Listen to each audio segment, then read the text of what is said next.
A few times in our lives, we come across a single concept that radically changes the way that we interact with the world. And in sales, there's one particular concept that'll change the way you sell forever. It's called the law of averages. And let me tell you, this concept has taken more average salespeople to top 1% than any other concept that I know of. This might be the most important video that I've ever produced.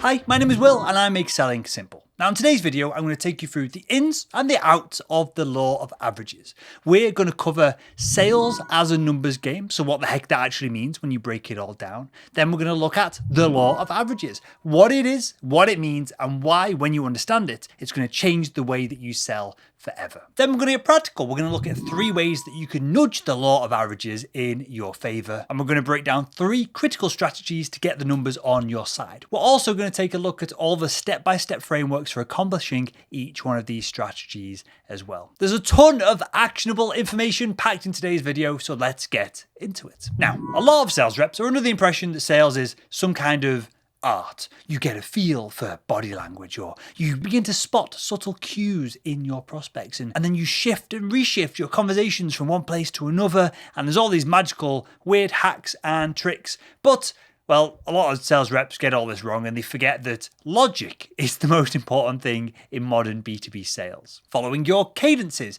hitting that cold call quota, sticking to a plan. That's the thick and thin of things. That's the other side of this sales is an art equation. And let me tell you this, if you neglect the numbers, your art of sales is never going to be enough to propel you to real sales success. And here is why. At its foundations, sales is a numbers game. We've all heard it before, and there's a lot of truth to this as well. Because when you boil it all down, let's get real for a second here. If you do more cold outreach, you're going to get more sales leads, which is going to lead to more meetings, which of course is going to lead to more demos, which then is going to lead you to get more deals done, and that means commission checks, money in your pocket. And that's what I'm here to help you achieve. Sales is as simple as that. And that's the traditional sales funnel right there. And of course, the more that you do an activity, the higher these final numbers are going to be. If you can 10x the number of cold outreach that you do, very likely you're going to 10x the profits, the commissions, the revenue, whatever you get at the end of the sales funnel, you're going to 10x that as well. More cold calls per day is going to lead to more leads is going to turn into more demos, more deals. You get the picture. Voila, numbers. Now that's all well and good, and you can tweak this strategy, or you can play a different game altogether. You can lean into the law of averages. So what the heck is this law of averages that I keep talking about? Well, the law of averages states that over a long enough period of time, a particular outcome or an event will occur at a frequency that is similar to its probability. Now, are you confused? Well, don't be. Let's break this down. Let's say that overall you've got a cold calling success rate of 2%. And over the course of today, well, you make 20 calls and you have 0 success. Well, today your success rate is 0. And that sucks. And a lot of people quit. A lot of people leave sales because of this as a career. But the more time that you put into it, the chances of success goes from just happen to be 0% today all the way to the 2% that the market is willing to give you for the action that you're taking. So do you see here how in the short term of doing your sales activity, you might get nothing from it? It might seem like a complete waste of time, but if you do it for a long enough period of time, you're going to get exactly what you deserve from that activity. So what does this mean for us salespeople? Basically, if you engage in an activity with some level of effectiveness for long enough, you're guaranteed some form of sales success. Even if you're doing really terrible cold emails and your success rate on cold emails is 0.001%, which is obviously terrible. Most people would quit in this area right here if you were doing that. Well, if you did it for long enough, the chances of success would mean that at some point you're going to hit that number, you're going to get a win, and you're going to close a deal on the back of it. Now, obviously, what we want is not a straight line here. If we could reverse engineer the law of averages, what we want is this.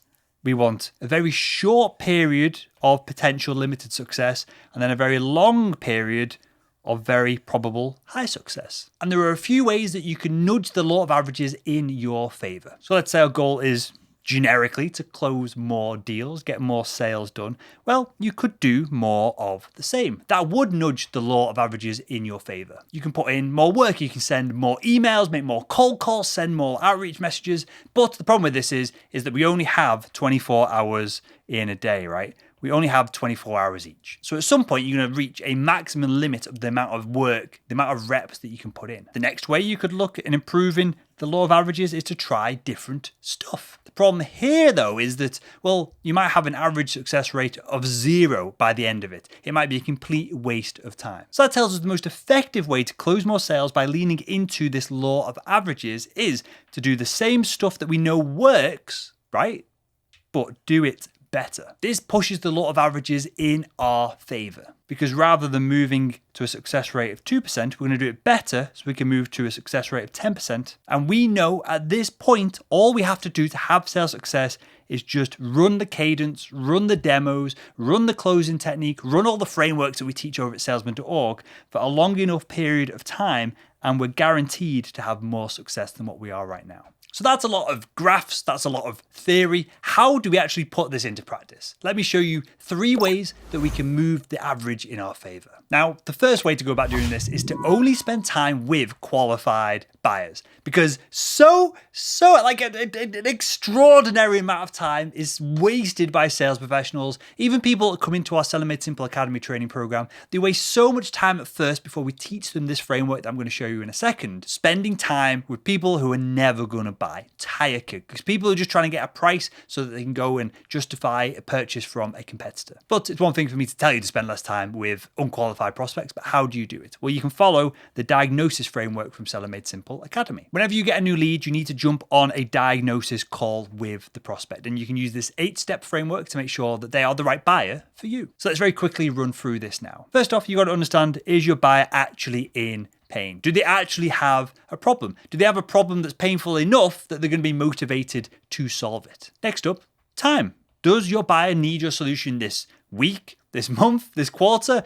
15 years from now, when do they need it? You've got to make sure that your timeline of hitting quota matches up with their timeline of solving the problems. The more urgent the need, the less feet dragging they're going to have when you get into the later stages of the sales process. Next up, fit. And you've got to look internally here. Can you actually help the prospect? You've got to be really honest here. Because if you feel like you can't really help the prospect, you should cut them off and spend time with someone that you can actually help. Next up, return. The return on investment of the buyer working with you. Because it's not just financial. There's going to be some headaches of implementing your product or service, going through the buying process itself, justifying all the budgets. Is the return on investment from working with you higher than the budgetary cost and the headaches that come along with getting your product or service implemented? Is it worth the hassle? Next up, we've got process.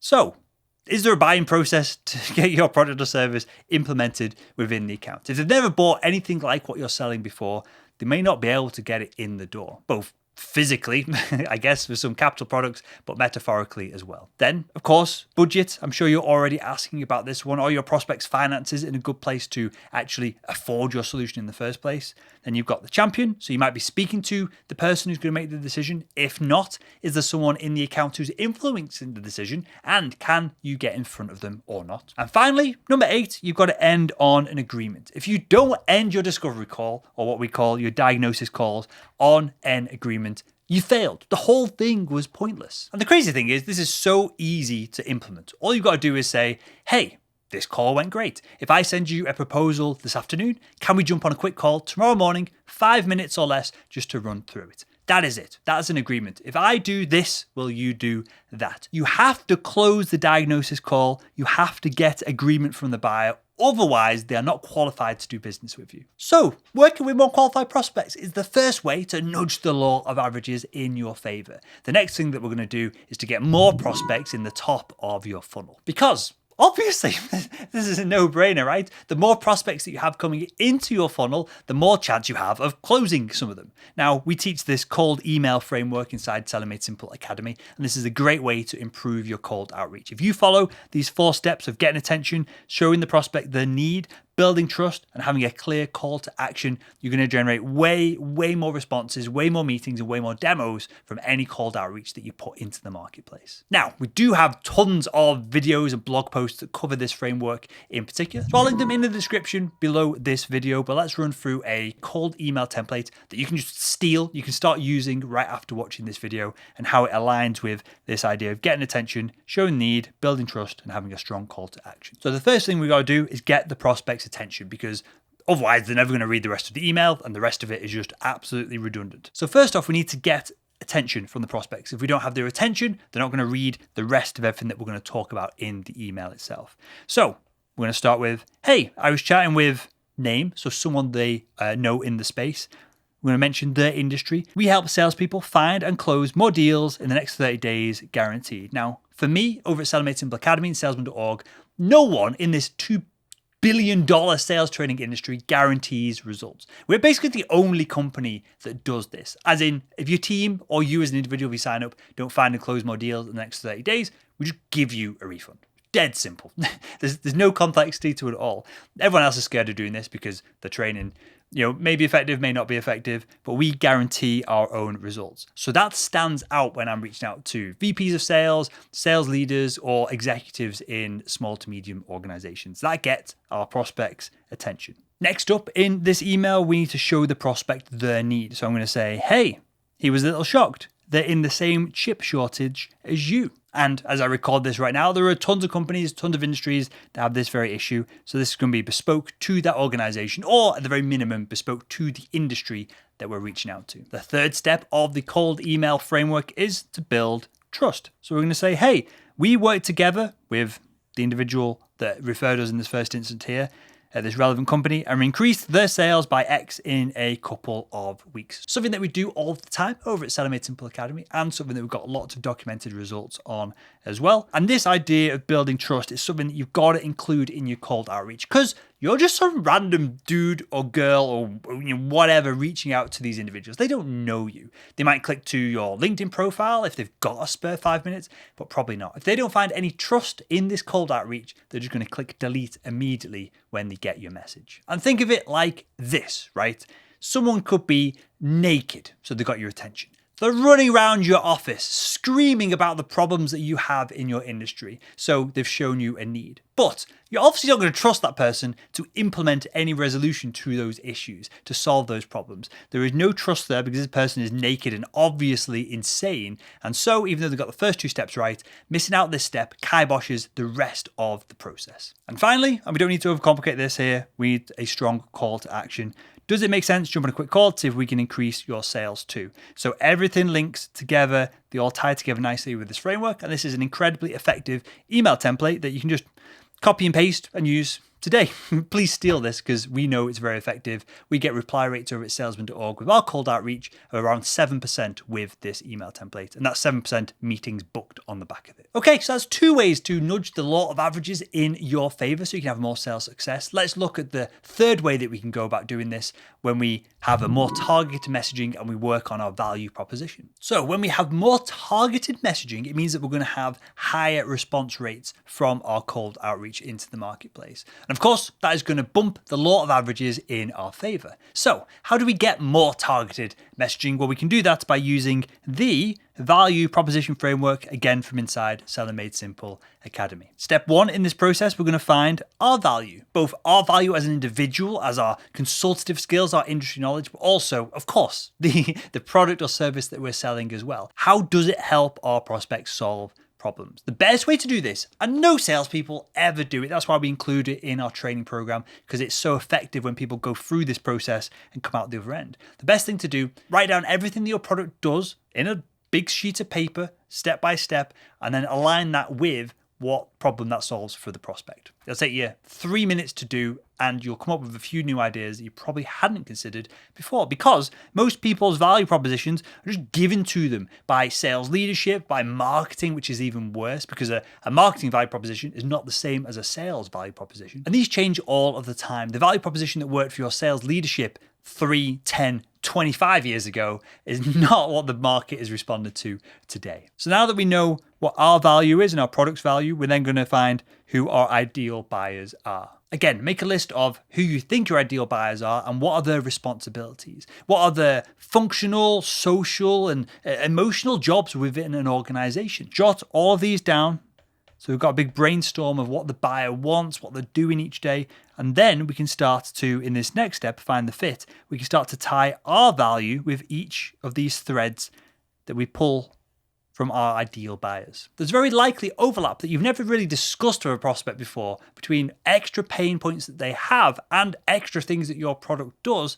And unless you mention them to a product, maybe that is the one that gets the deal done. Who knows? So we need to document them all down so we've got ammunition in our conversations with prospects. So that is finding the fit between these two elements here. Now, the job is not over yet. We need to now create a value statement. Don't overcomplicate the step. It's dead easy. All it is we solve X problem for Y person using Z technique. It's dead simple. And if you're watching this and you can't immediately drop in the comments below, or if we were on a phone call, tell me directly what you do, who you do it for, and how you do it, then you've no idea what your value proposition is. This should be something that comes out of your mouth immediately on a dime. This is something that should be rehearsed. This is something that you should have been saying hundreds, if not thousands of times before. Salesman Made Simple Academy helps B2B salespeople find and close more deals by using 30 of these very effective, specific, step-by-step, proven frameworks. That's our value proposition. And then finally, once you've got that nailed, we need to do this final step. Nobody does this. Everyone assumes what they're saying is gospel. Everyone assumes that the value propositions that they put out into the world